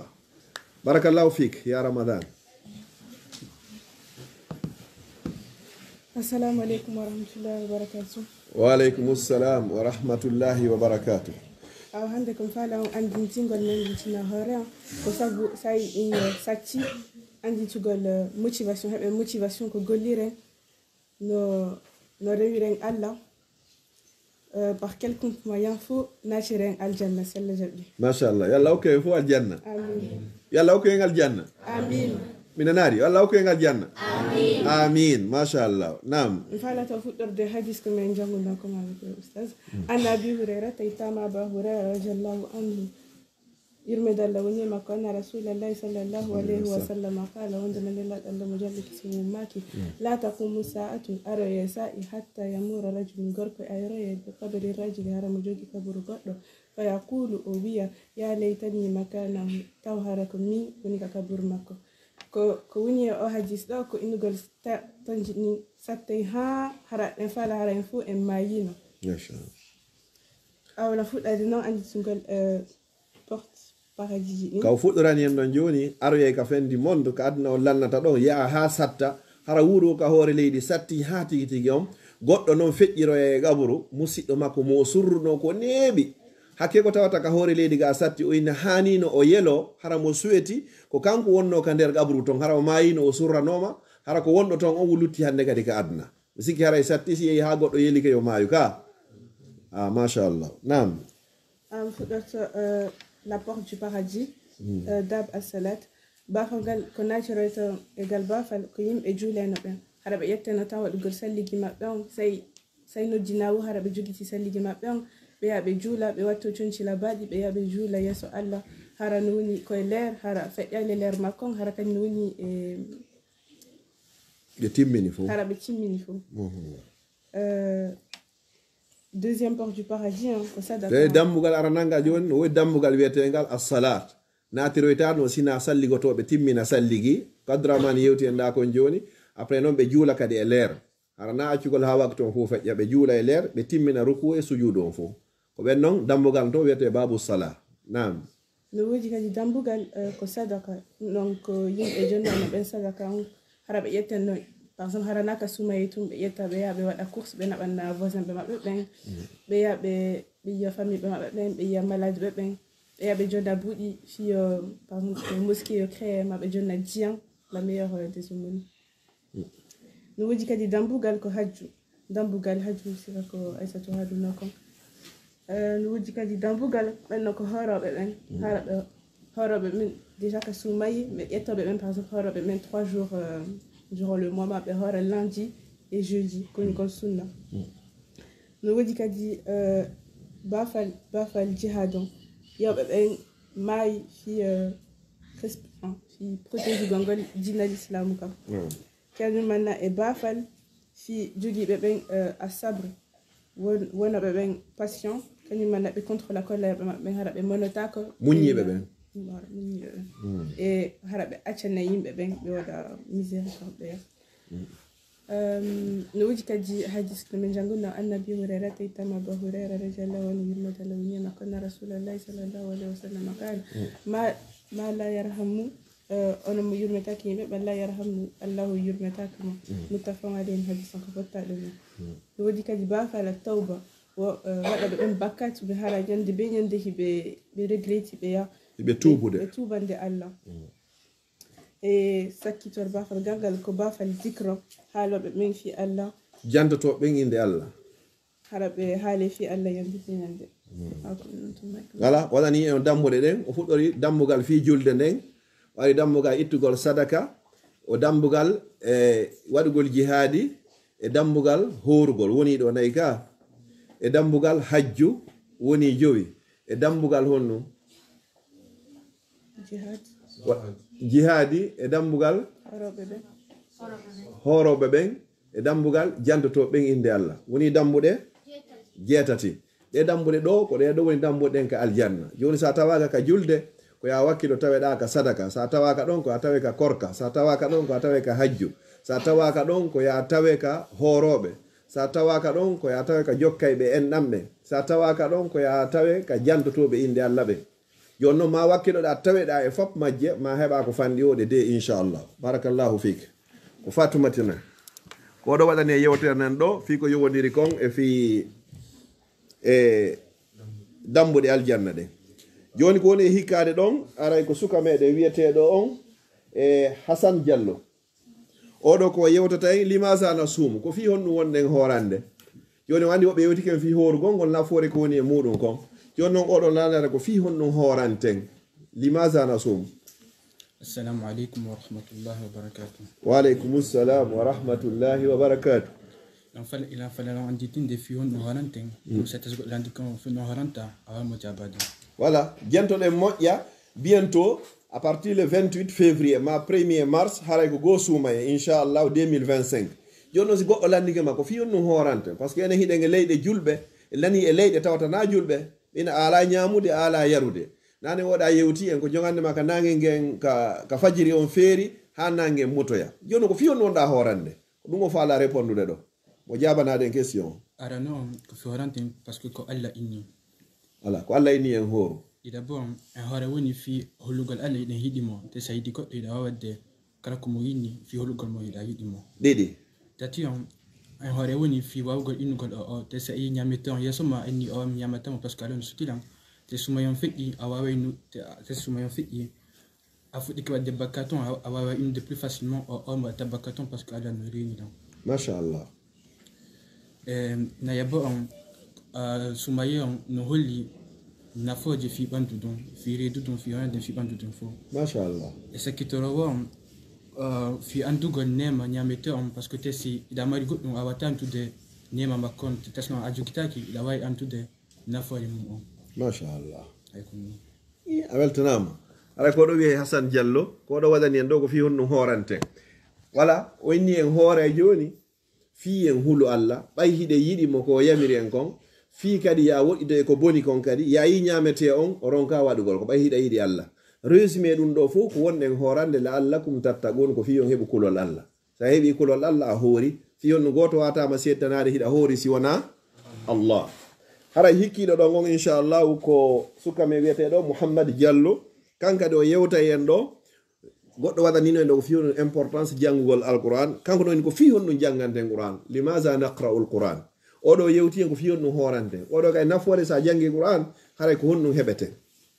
nam Mouhammad. Assalamu alaikum wa rahmatullahi wa barakatuh. Wa alaikum assalam wa rahmatullahi wa barakatuh. Hadi yote on nafaji jowi jangite ɗin fi qur'ana on nafo yereji jowi sa jangi qur'ana a heɓay ɗin ɗon go'o qur'ana on o halle en lawol jokkite gongol sedde on ko suratul baqara ko Allah dali on hadha alkitabu la rayba fihi hudan lil muttaqin masha Allah qur'an on hollata e lawol ngol hanɗen jokkude ngol o addi dalil on nde deftere ɗo sikke wo ala e mayre ko nde peewal wonande gomɗinɓe ɓen wonande huloɓe Allah ɓen ɗiɗi ɓeyde iman men on siɗa jangude qur'an imanu ma on gomɗina magal wo ɓeydoto sede on ko suratu al-anfal ko Allah dari ɗon innamal mu'minuna alladhina idha dhukira Allahu wajilat qulubuhum wa idha sumi'at wa idha tuliyat alayhim wa idha tuliyat ayatuhu زادتهم إيمانا وعلى ربهم يتوكلون ما شاء الله قمني مبين في الله ولا ما بأنتنا ما في الجنة يت الآخرة إيمان ما بيوم بيد دو كيسان كونتو دون نهي واتو كساجانجي قرآن دفتر الله نه تتيون أولوتي ومكي ميكين إبنت من إن سيدان كو سورة الرعد كو على دايدون على بذكر الله تطمئن القلوب machallah wonde laɓɓina e ɓerɗe meɗen nden kadi itta konnago e hasidankako ɗon seede mum a wawi wonde tranquille o wona heureux ko so tawi a jangi qur'an o kala faalaɗo wonde tranquille itta souci ko woni e ɓerde makko nen fof yo janngolno qur'an o machallah na bon ko kala aya jangaɗo Allah yoɓe en sede on ko e hadis man qara'a harfan min kitabillahi falahu bihi hasanatun wa hasanatu bi ashri o kala harfu goto lettre goto mo janguɗa Allah yoɓete baraji lettre goto haray ko baraji 10 ko ɗum woni harfu goto jawaba on mijoto fi ko aduna ɗo e fi ko lakala sede on ko surat Muhammad wala dari ɗon afala yatadhakkaruna alqur'ana afala yatadabbaruna alqur'ana am ala qulubin aqfaluha wala qur'an on kam ko janti en ɗo kadi ɓeydante iman on kadi woko yummorde ka Allah kadi est ce que hadi jango Qur'an taskoɗon de si kaka no hino e ɓerde moɗon ɗen ko sokade machallah haray ko ɗo wiyete Mouhammad Diallo ko ɗo yewti en ɗo ko fi honno woni ko janganten kon haray alqur'ana inchallah kombo lutti joni ko min lutti joni mi faala e ngaccu ɗo min e yoni ɗum ɗo ka bismillahi rahmani rahim alhamdulillahi rabbil alamin ko adi kon taw e weltaniki Allah subhanahu wa ta'ala moƴƴa noon mi weltaniki o moƴƴa ko première fois on ni hande woni ko fuɗɗiɗen fi formugol ɓe sukaɓe meɗen ɗo ekkitagol waɗugol yewtere kono en heeɓi ɗo mawdu uji sigeji ɗo yoni 14 kabe en heeɓi nafoore adi ɗo yewtude en on o yewti en fi gurdan nelaɗo la vie du prophète o yewti en inde maɓɓe ko honno ɓe innete famille maɓɓe on fof ɗon en anditi buy yo Allah windanmo baraji ɗum ko Ibrahim hikki ɗon kadi ko Aissatou Sow o yewti en fadlul umra nafoore ko woni goɗɗo so waɗoyi umra sa waɗi umra e nder lewru suumaye baraji ma no fota wasa tawi ko an nelaɗo sallallahu alayhi wa sallam woni ko hajjiti o explique ani en ɗo noon ko honto fuɗɗete ko honno gerdete ɗum ɗon fof kanko kadi Aissatou kanko o yeehi o waɗoyi kadi umra hara menen kay meɗen organise nini fi umra ka suumaye kala faalaɗo waɗoyde lewru ndu fop mois de ramadan on fof ko 2600 euros kala faalaɗo waɗoyde les deux dernières semaines yo gandema 15 ha fen ɗon haray ko 2000 euros o waɗay to lewru ndu fof 2 semaines ji ɗin fop si tawi kadi ko faalaɓe on ɗo fof yeɗɗon paramɓe ɓen kala faalaɗo yahude hajji on 2025 meɗen jogui visa ji ko yonata few kadi suffisamment ko yonata few kala faalaɗo yahugol haray hajji on haray mo wawi arde windo 2 maintenant prix on kadi himo moƴƴi ha no wani ko jeelu 8700 pet hajji on ɗum noon ko hajji on wona umra on ko jeelu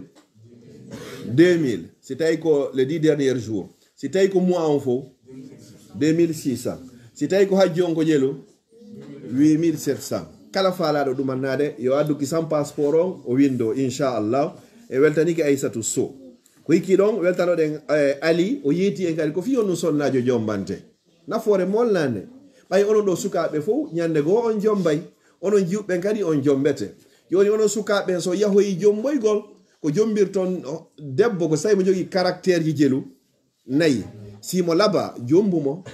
si tawi mo mari dambe jombumo simo mari jawdi jombumo inne leyɗe porto ɗo simo mari kayde jombumo tawti kay simo jogui dina kan haray ko ya jombumo joni noon e nder ɗi piiji ɗo fop ko honko hanɗa wattande hakkille mum ko diina kan ko fiyon ɗum ko diina kan tun woni changeata ñande be hara hino wonti ɗum fo joni noon onon jiwɓen kadi si goɗɗo ari ka moɗon hino faala on jombude ko honɗum ihon ɗum daroton e gorko on ko piiji jelu piiji ɗiɗi honɗum ihon ɗum diina makko kan e jikku makko on gorko simo jogii diina himo jogii jikku moƴƴo haray ko a ƴettu jiwo ma on okkamo so mara diina o mara jikku goɗɗo moƴƴo wata okkumo few ko ɗum ɗon daroy to onon jiwɓen wata o daaro fiimo laba ma fiimo juuti ma fiimo rawɗi ɗum fop hay hunde nafata ndaaru diina makko kan e jikku makko kon Allah subhanahu wa ta'ala ko mantiri nelaɗo sallallahu alaihi wasallam ko inni wa innaka la ala khuluqin azim Muhammadu hiɗa jogii jikku moƴƴo ko ɗum ɗon woni ko ɗaɓɓete ko haray si ɗum ɗon feƴƴi Aissatou li on noon o yewti en alhayatu ba'da al maut se maayi en fof en immintinte o miijidike ɗum moƴƴa o andi ñande goo jour goo ara hara en ɗo fof en hara en maayi hara hiɗen honto ka nder gaburuji meɗen si jeyton noon Allah landitoto en malaikaɓe Allah adda e malaikaɓe ɗiɗo o yano inne honno munkari o yano inne nakir o landuma inna man rabbuka ko hombo jeyma man nabiyuka ko hombo woni annabajo ma diinuka ko honɗum woni ma kitabuka ko honɗum woni ma qiblatuka ko honɗum wonto woni ko ɗiɗo o landoytoma toon si tawi noon hiɗa andi ɗiɗo a jangino ɗiɗo hiɗa andi ko hombo woni Allah ko Allah tagi kammoli ɗin ko Allah tagi leyɗelen ko Allah tagi yimɓe ɓen ko Allah tagi jinnaji ɗin ko Allah tagi kala ko taga kon ko Allah tagi nene tagi baba tagi miñiraɓe amen fop ko ɗo wiyete Allah ko ɗo adduma ka aduna ɗo fiya rewmo wama khalaqtul jinna wal insa illa liyabudun Allah tagi rari en sina fiye rewmo hara yiɗa andi ko ɗo woni Allah Allah ini ɗum ɗo no welan waɗa o ini ɗum ɗo weltalan watta goɗɗo so naata e aljanna wonande jiwo koyo wonande gorko koyo juulo o janga o respecta paramɓe makko ɓe mawɓe makko ɓen so juuli o jangi o respectari mawɓe makko ɓen ko zéro hay hunde nafatama siɗa yiɗi Allah a jokkay nelaɗo siɗa yiɗi Allah ɗa yiɗi nelaɗo a respectay mawɓe maɓen ɗiɗo to piiji tan ɗi seedata ko Allah nelaɗo e mawɓe maɓen Allah inni wa qada rabbuka alla ta'budu illa iyyah wa bil walidayni ihsana rewa Allah no haniri noon hara shirkanari mo ɗoftoɗa nene ma e baben ma si ɓe inni ya waɗu waɗa si ɓe inni ya accu sallandogol pourquoi fi honɗum ko min tun hara yennari ɓe kala yennuɗo mawɗo muɗum si tawi tun nene ma e baben ma hiɓe weltanima haray Allah himo si nene ma e baben ma seytinanima haray Allah haray mo seytinanma comme men faala Allah seytinan ɗum a wanayo jaɓu nene mon e baben mon seytinana on faami ɗon oɗo yewti en ɗum ɗo e weltanike Aissatou ko yewti ɗon kon si feƴƴi ɗon kadi honno Ahmad Diallo o yewti en asabul mubigat woni bakkatuji jeeɗɗi halkayɗi goɗɗo lanna fi makko fof joni noon ɗin goo on de ɓo inni ko honɗum sherko yawgol ka karamo koɓe yoɓe windane lekki arsike ma fi ɗum ɗo looto o nasi waɗa piɓɓawol waɗa bakawwol yawgol ndaaro ma ɗum fiya wonu antun ka modima fiya wonu bata ɗin ɗo fof ko shirku Allah no yaafoto kala bakkatu si wona shirku inna allaha la yaghfiru an yushraka bi wa yaghfiru ma duna zalika liman yasha Allah yaafota ko de nde o sirkante imo yaafo kala bakkatu si wona shirku kala mayduɗo e shirku o luttoyay honto ka nder yiite ko ɗum woni shirku on ko ɗum woni bakkatu ara noon e halkayɗi ɗin ɗimmun ɗum ko bileyagal waɗay ɓe honno magicien ɓe ɓen ɗum no harmi tammun ɗum ko honɗum nde ittugol wonki wargol goɗɗo sans raison hara sabu hunde ala ko warirɗamo ko hombo e hombo hana warede hara ko avec raison si goɗɗo yalti ka diina mum ko julɗo o yalti ka diina on ɗo himo dowa warede ɗimmon ko hombo si goɗɗo wari goɗɗo sans raison on ɗo ka himo dowa warede tammon ko hombo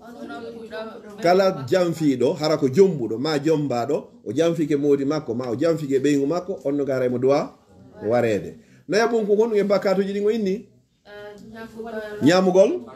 riba ñamugo riba intérêt ji ɗin mi ñawlama 50 euro fiya yoɓita jelu walla 55 woni intérêt ɗum noon hara hino harmi e ñamugol on ɗum jawdi aliyatima wiye wi ko woni aliyatimajo ko kala mo baabe mum maayi hara o helli faaka si ko nene on tigi maayi ko aliyatimajo o hara nawa aliyatimajo par ce que ko babajo on woni ko ƴettata responsabilité fi ɓiɓɓe ɓen nenejo on e babajo on ko hombo jeeyi ɓiɓɓe ɓen ko babajo on jeeyi ɓiɓɓe ɓen fi kala ko occida wonnen kono ɓiɗɗo ko jeeyimo ko baba ko ɓiɗɗo hombo nene jeeyi no wodi ɓiɗɗo goton ton wonnon ko nen makko jeeyimo ɓiɗɗo woni ɗum ga pulal woni ɗum ga pulal o woni hors mariage oɗo ini zina kono ɗum wolirde ga pulal wol moƴƴa fattujo ɓiɗɗo ko wiyete kon fattu ko hombo jeeymo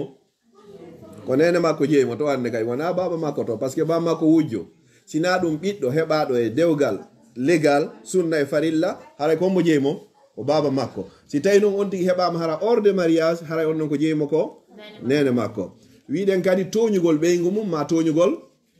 modi mum haray no harmi sa mara preuve ko a jogui to hunduko mako na yar tun tawa ɓeygu ma himo yewdude téléphone waɗa doute himo yewdude joni e copain makko ma tawa modi ma no yewdude téléphone waɗa doute himo yewdude joni e copine makko sa mara preuve ko a jogo hunduko mako na yiw message ɗin tun ka fa heɓanamo doute julɗo no duwa hoolade julɗo confiance duwa wongol hakkude julɗo e julɗo tentini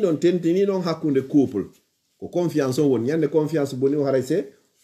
se fini ɓiɓɓe ma ɓen kadi ko confiance hara ɓe fenanarima ñande ɓe feni wara fini par ce que si ɓiɗɗo ma o finanima hande a vérifie o yaa tawi ko fenande janggo so wolanima goɗɗum a holto haray ko woni cause on hay si nene ma e baben ma ɓe piyete wowlu hon ɗum wowlo gonga ina nene ko min waɗi ɗum ɗo baba ko min waɗi ɗum ɗo après noon mi waɗi ɗum ɗo mi torike on yon yaafolam kono de goɗɗo landorta nene mum e babe mum yoɓe yaafo mo koyo jooɗo o jogo koyɗe ɗen hino wadde de ƴi on ala wadde goɗɗo si tawi nene ma babe ma ko bonnuɗaɓe o ko bonnuɗaɓe sa ari a jooɗi ka leydi a jogi koyɗe maɓɓe ɗen innon nene babe mi torike on yande yaaforelal li wajhillahi fi Allah directement ɓe yaafotoma si ɓe décidi kadi piigol ma hara ɓe décidi ɓe piyete net ɓortoɗa doloke on ha gayna walla ka leydi watta juɗɗen ka ɓaawo ɓe piyatama hande kadi par ce que hara e ɗoftike ɓe a respecti ɓe yurmete makki san kono si ɓe wooli tun a wooli tun on waɗa kamo yande kadi on faami kaɓe fokkiti yo yiɗa ɓe nervini san yaw walla ka leydi watta juɗɗe inna mi tubani Allah mi toriki on yo yaafo mi wattata hande kadi ɓe ndaare degi san ɓe ina yimmo hara wattari nani ɗon hara ɓerde ne timbike mais si ɓe wooli tun an kadi a waɗinimo ɓe mon ndaari oya ɓe ittay man ton hande kadi waɗo ni kammo yon hande kadi par ce que ɗon ɓe andi a falama dartade hande kadi mais une fois a tippitike ka ley vraiment haray ɓerde maɓɓe ni ko ɓe seytinannoma kon foof haray tout est fini tout est parti hande kadi imagine joni ɓiɗɗo ma sa wonanimo tun o ñaaɗi an kay kon watta a ñaaɗay hande kadi noon haray respect waɗari haray Allah seytinanima goɗɗo no wowliranta nene makko e baabe makko avec respect tanki nen ma e baabe ma hiɓe sonkude annaya wolu ko ya accu haɓe kalmo few inna noon ko ɗum ɗo mi falno wadde ko ɗum ɗo mi waɗani ko ɗum ɗo mi waɗani jonna noon raison o kono si ɓe fuɗɗike tun an ko ya fanko si ɓe wowli a wowli tun hara mankiɓe respect sa mankiɓe respect hara Allah seytinanima si Allah seytinanima a maayi konto yata ka yiite ɗon fala yiite wala Fatmata yewti en ɗo fi dambude aljanna ɗen fof ko ton hande yahugol ɗiggangol nene baba on faami ɗon très bien joni ɗum ɗon mbawi feƴƴi weɗo yewti en fi horugol ngol kadi kombo yewti en ɗum noon ko ali o naali yewti en fi horugol ngol ko tabara voilà horugol ngol on andi bientôt en hooray ka inchallah soit le 28 février soit le 1er mars kanko sur 2025 haray ko go suumay inchallah hikka noon en hooray suuma e wonɗo facile inchallah fi honɗum en hooray ha gaynen si leer on noon change oya hay so tawi ko no gasa ko jour goto no gasa maximum hooreten yo noon à partir de l'année 2026 so tawi en fof hiɗen wowroy wande haɗa ko ɓawtu woni ardude donc haray pay ko no wawi horude fewndo a sulloto so tawi ko o leer ɗo ɗiɗa wawi sullade ha kelleer 6 heures 6h15 6h20 ha 6h30 hiɗa wawi ñamugol mo ñami ha 6h30 honno fewndo futoro on ko 16h30 16h40 andi haray ɗum andaki ka ɗon pay koy on fof moɗon inchallah si Dieu le veut bien hara ɗe wuuri inchallah mi sikki on fof on hoore ka on yahay ka l'école arton hara on tampa kadi et puis kadi deuxième chose on haray kadi ɗum on hiver on lannari kadi hara yaasi on no ɓuuɓi si yaasi on no ɓuuɓi tan on hino raɓɓiɗi a tawa e horugol no woni facile wonde a yalta e bimbi hara ittade koƴe yaha a ñaami goɗɗo otu marduɗa ka l'école ka voilà ɗon noon sa yimmike a ñaami ha wi ndek surtout a heeɓi maaro e mafo hako ɗum waɗi dekkiɗon haray moƴƴi hande kadi voilà oɗo kadi o yewti en fadlu qira'ati l qur'an nafoore janngugol ngol alqur'an oya kombo yewto en ɗo salatul layli ko fatumata fi julde juulugol jemma goɗɗo ka o ɓuri ɓaɗodirde e Allah ɗon ko tumande o sujji ka leydi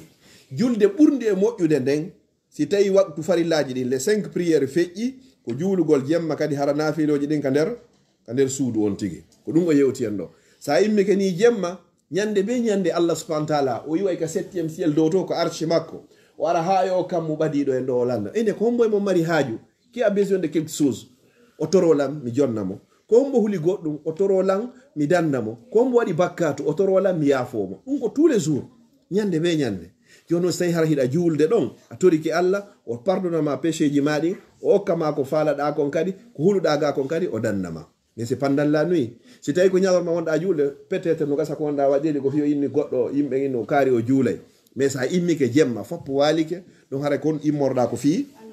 Allah koyo juulu jemma hay so tawi ko jour je tawata ɗe weteɗe o yata l'école ɗe o feƴƴi ɗon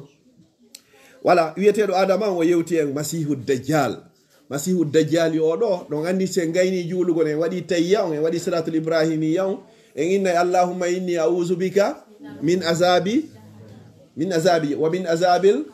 wa min fitnatil e honɗum kadi wa min sharri fitnatil masihi dajjal oɗo aroye ka fendi mondo ni ko himo existe kono ka woni ɗon himo sokkata o yaltoyey noon so o yaltoyi noon hande kadi hara himo jogi yitere wotere o jogi deuxiéme no windi ka tinde makko ɗo kadi ko kefeero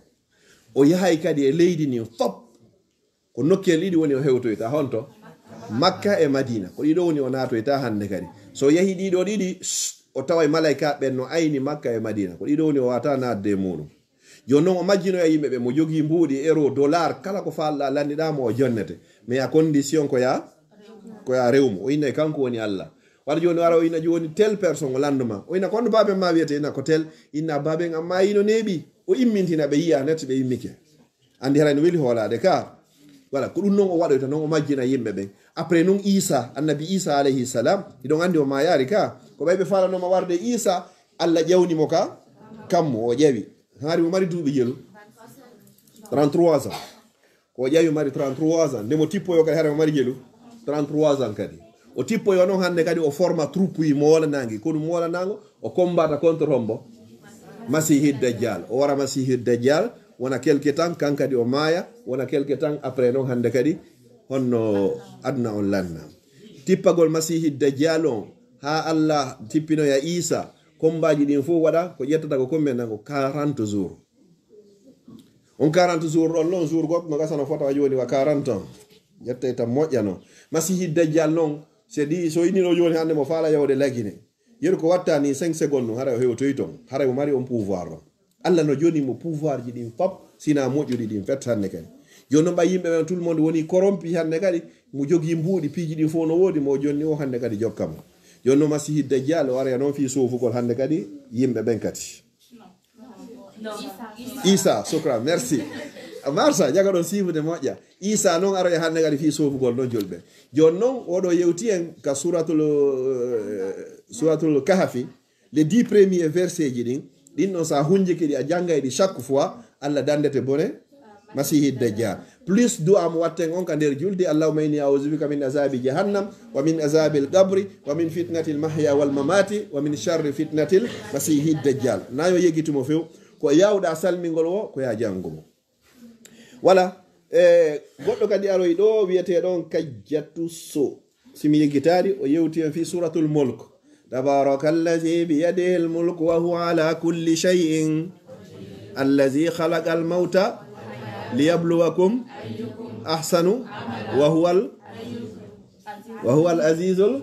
ghafur الذي خلق سبع سماوات طباقا ما ترى في خلق الرحمن من تفاوت فارجع البصر هل ترى من فطور ثم ارجع البصر كرتين ينقلب إليك البصر خاسئا وهو حسير نفور نقول سورة الله جوجي نقول آية جابانتاتي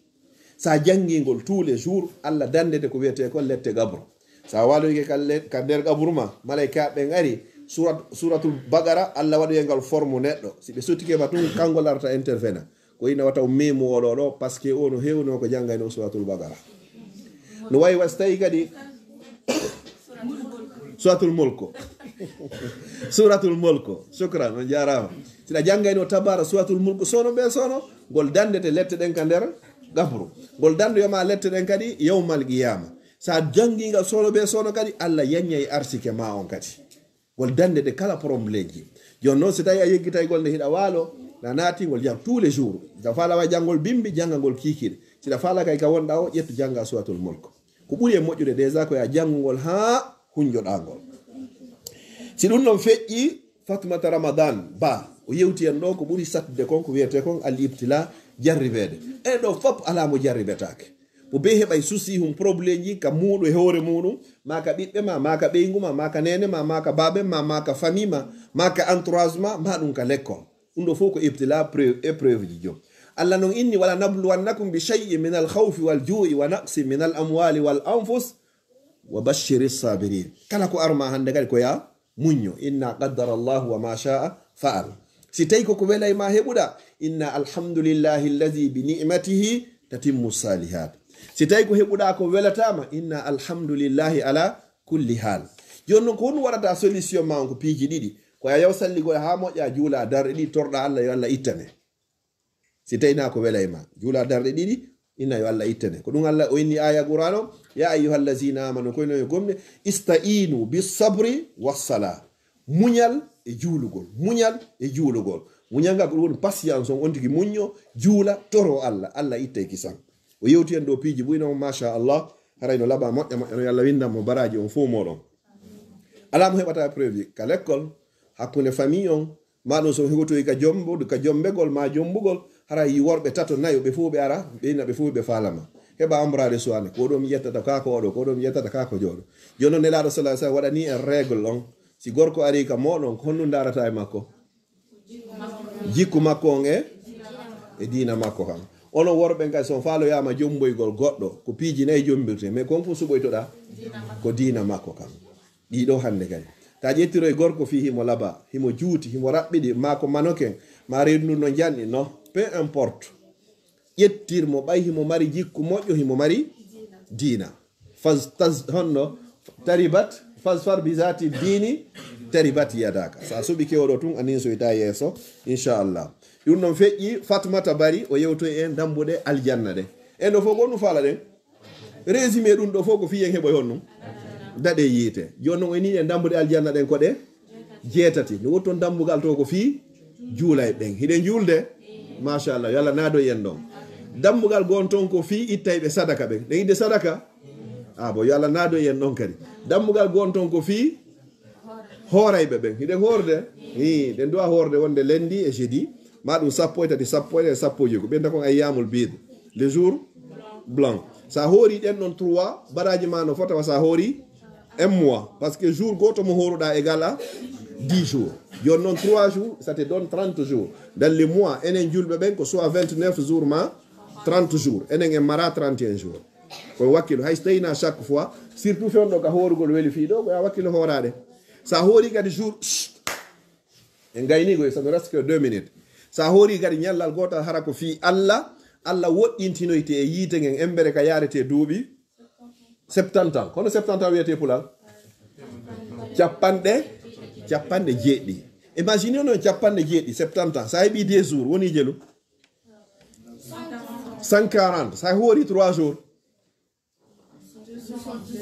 210 yon noon 210 duuɓi ɗum noon hara ko lakara jour goto lakara égala combien ga 1000 ans yon noon waɗa 1000 ans fois 210 ça va te donner combien 210 000 ans yonnata sabu ko horuɗa kon honno ɗuma goto pour multiplier un nombre 10 100 et 1000 il faut on ajoute 1 2 ma 3 0 à la droite de ce nombre ɓe humen hunjino ɗum haade ko ɓen pay koɓe ɓe piyama sa hunja on faami ɗon joni noon fi saabu balɗe tati pet hande kadi a heeɓi ɗiɗo fof ko ɗum holli résumé on a natoyta hande kadi on to ka yiite kono noon ɓe wakkiloɗa hoora hana suumaye on tun haɗa ko suuma hewti fo suumaye on no satti non laisse tomber ça o yettiken ɗo importance hoorgol sa hoori a heɓay kulol Allah sa hoori kadi a sellay ka ɓandu sa hoori kadi a santay ko honno pofurɓe ɓen ɓe huuriri kadi sa hoori kadi a suusa ittugol sadaka siɗa hoori kadi yimɓe ɓen fof jogodiray kadi o yewtihen ɗo dambuɗe aljanna ɗen dambugal julde dambugal ittugol sadaka dambugal hoorugol dambugal waɗugol jihaadi dambugal fi hajjoygol e dambugal honɗu nde jantagol inde Allah e dambugal muñotoɓen assabro kala mo Allah okki muñal haray o heɓi fof patience sa heɓari muñal haray ti a tout perdu par ce que a heɓay chaque fois sattedeji mais seɗa wawi muññade résista muññoɗon pardonna haraɗa wawno yottade haray heeɓi ko ɗaɓɓete kon yo Allah okkore muñal dernier on oɗo yewti en fi honno dambuɗe aljanna ɗen oɗo yewti en fi horugol ngol mi wolino ɗum ɗon dernier ka alquran kon ɗo wonno dernier mawdu on ɗo Muhammad yewti en kala faalaɗo malede adna e lakara o joguitoto alquran nde deftere Allah ya 114 sura janga nde ñande be ñande heɓa ko fanɗi o page hu gotu ma suratol gotol jangago imagine ɗo joni nde ñande en calculno ɗo mo jangi inna ataynaka al kawthar fasalli li rabbika inna shani'aka huwal ngal ɗon ɓuuri fanɗude parmi les 114 sura ko baraji ɗo ɗi heɓata capanɗe jeego e par ce que harfu goto e wiwno ko 10 calculɗen ɗe fof hawroy 60 et quelque voilà joni noon ɗinno hara ko inna atayna pette jannguɗa imagine sa heeɓi page goto suratul bagara ma page ji ɗiɗi ma page ji tati a jangi ɗum noon par jour baraji ma ko andi ɗum wo ko hombo ɗum ɗo kadi ko so tawi hara hina e nder suumaye si tawi koye suumaye au lieu ya heɓu harfu goto 10 ko jeli heɓata 70 heɓata woɓɓe no wawi janngude ha ɓe heɓa 700 woɓɓe no wawi janngude ha ɓe heɓa 7000 à cause de baraji honno harfu goto ça dépendera kulol ma Allah ngol ga no wakkilorɗa noon e leer mo jannguɗa on e ko laɓɓinɗa anni e ma on kadi inchallah joni haray en fuɗɗino e 10 heures en gayniɗo e midi 5 on weltanama on jarnama haray ko surtout kadi ko jenti ɗon kon kadi c'est très important goto waɗare bêtise haray en fermiɗo hande haale le 11 janvier artoyten haray o weekend aroɗo en jangata weekend 28 on e weekend 4 on fuɗɗitoyoɗen le 11 janvier en foppo arten ɗo inchallah wa barakallahu fikum wa ahsana ilaykum wa jazakumullahu khairan wassalamu aleykum wa rahmatullahi wa barakatuh.